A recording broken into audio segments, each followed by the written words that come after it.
بسم الله الرحمن الرحيم نحمده ونصلي على رسوله الكريم أما بعد أعوذ بالله من الشيطان الرجيم بسم الله الرحمن الرحيم وقال النبي صلى الله عليه وسلم المسلم من سلم المسلمون من لسانه ويده أو كما قال عليه الصلاة والسلام۔ بزرگان محترم، سامعین کرام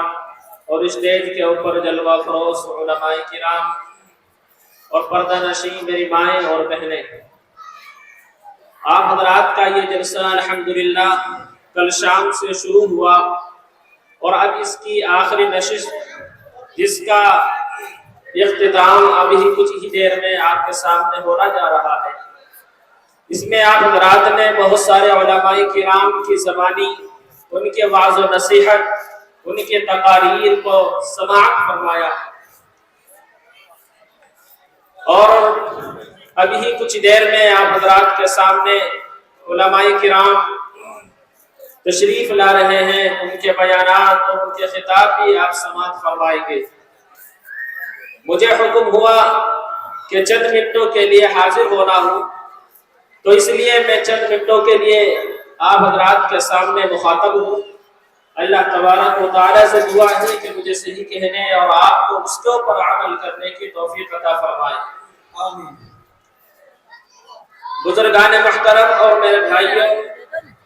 اللہ رب العزت کی ہمارے اوپر نہ جانے کتنی نعمتیں ہیں کہ جن کو اگر ہم شمار کرنا چاہیں تو ان کو ہم شمار نہیں کر سکتے، لیکن ان تمام نعمتوں میں جو اللہ رب العزت نے ہمیں نعمت عطا فرمائی، وہ نعمت ہمارے پاس ایمان کی نعمت ہے، یعنی یہ جو ایمان کی نعمت ہمارے پاس ہمارے دلوں میں محفوظ ہے، یہ اللہ تبارک و تعالیٰ کی بہت بڑی نعمت ہمیں عطا کی گئی ہے۔ لیکن ہمیں اس نعمت کی اور جو یہ انعام اور جو اکرام اللہ رب العزت نے ہمارے اوپر عطا کیا کہ اللہ رب العزت نے ہمیں ایمان کی دولت سے نوازا، ہمیں اس کی قدر معلوم نہیں ہوتی، اس لیے کہ یہ نعمت، یہ اللہ کا تحفہ ہمیں مفت میں حاصل ہوا، اس کے لیے ہمیں کوئی قربانی دینی نہیں پڑی،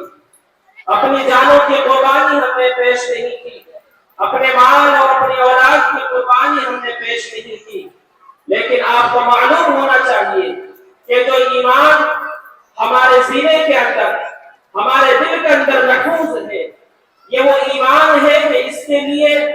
خود نبی اکرم سرکار دو عالم صلی اللہ علیہ وسلم کے اوپر تکلیف اور مصیبتوں کے پہاڑ پڑے گئے، اور اس کے بعد آپ کے اوپر ایمان لانے والے، آپ کے اوپر اپنی جان نثار کرنے والے صحابہ کرام رضوان اللہ تعالی علیہ مجمعین کی جماعت ہے کہ جنہوں نے اپنے خون سے اس کو سینچا ہے، اور یہ ایمان جو ہمارے تک پہنچا ہے انہوں نے اپنی جانوں کا نذرانہ پیش کر کے، اپنی اولاد اور اپنے مال کا نذرانہ پیش کر کے، قربانیاں دے کر یہ ایمان اور یہ اسلام ہم تک پہنچا ہے۔ آپ واقعہ سنتے ہیں حضرت بلال حبشی رضی اللہ تعالی عنہ کے، آپ واقعہ سنتے ہیں حضرت خبیب رضی اللہ تعالی عنہ کے کہ کس کس تکلیف سے اور ان کے اوپر جو ظلم اور ستم کیے گئے ہیں، اگر ان کو بیان کیا جائے تو بیان کرنے کے لیے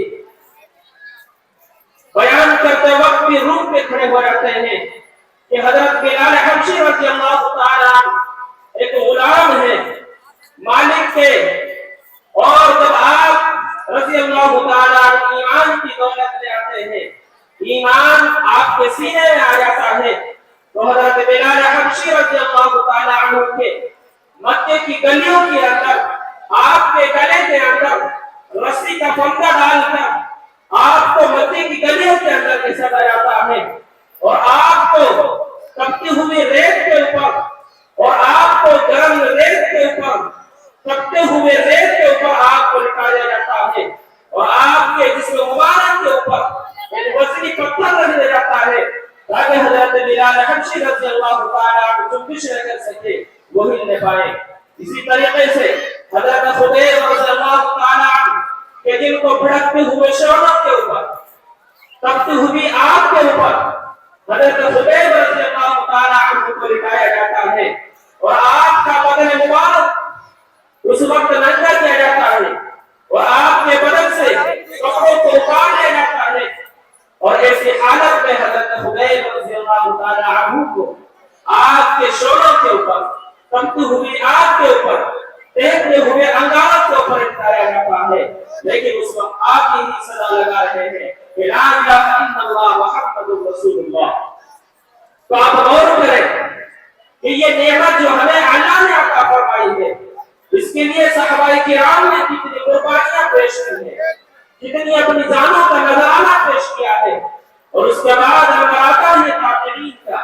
اس کے بعد نمبر آتا ہے تابعین کا کہ جنہوں نے اس ایمان کے لیے نہ جانے کیا کیا قربانیاں پیش کی ہے. اور پھر ہمارے بزرگان دین, ہمارے اکابر, ہمارے علماء ہندوستان کے اندر ہی پیدا ہوئے علماء دیوبند کہ جنہوں نے اپنی قربانیوں کا نذرانہ پیش کیا, اپنی جانوں کا نذرانہ پیش کیا, تب جا کر یہ نعمت ہمیں اللہ نے عطا کی ہے. لیکن ہمیں اس کی قدر نہیں, اس لیے کہ نعمت ہمیں فری میں حاصل ہو گئی ہے. آپ کو یقین ہوگا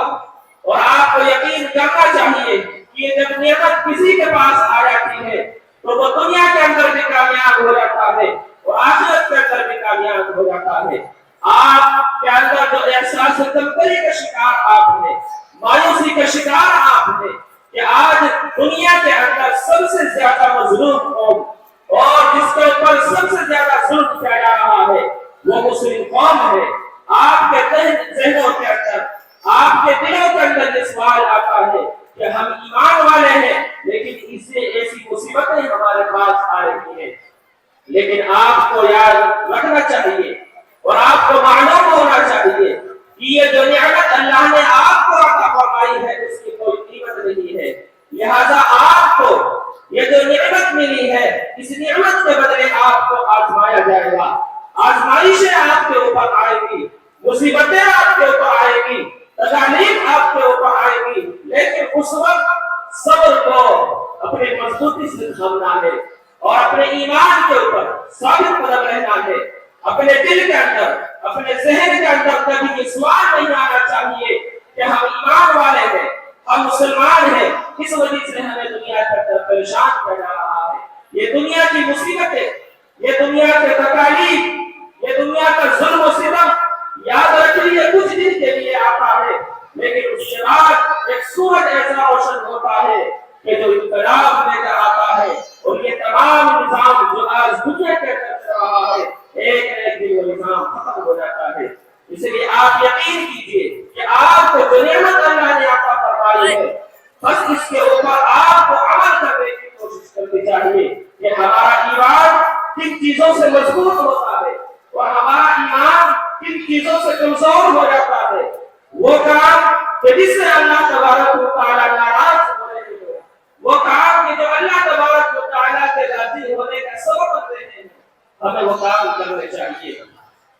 اس لیے آپ حضرات سے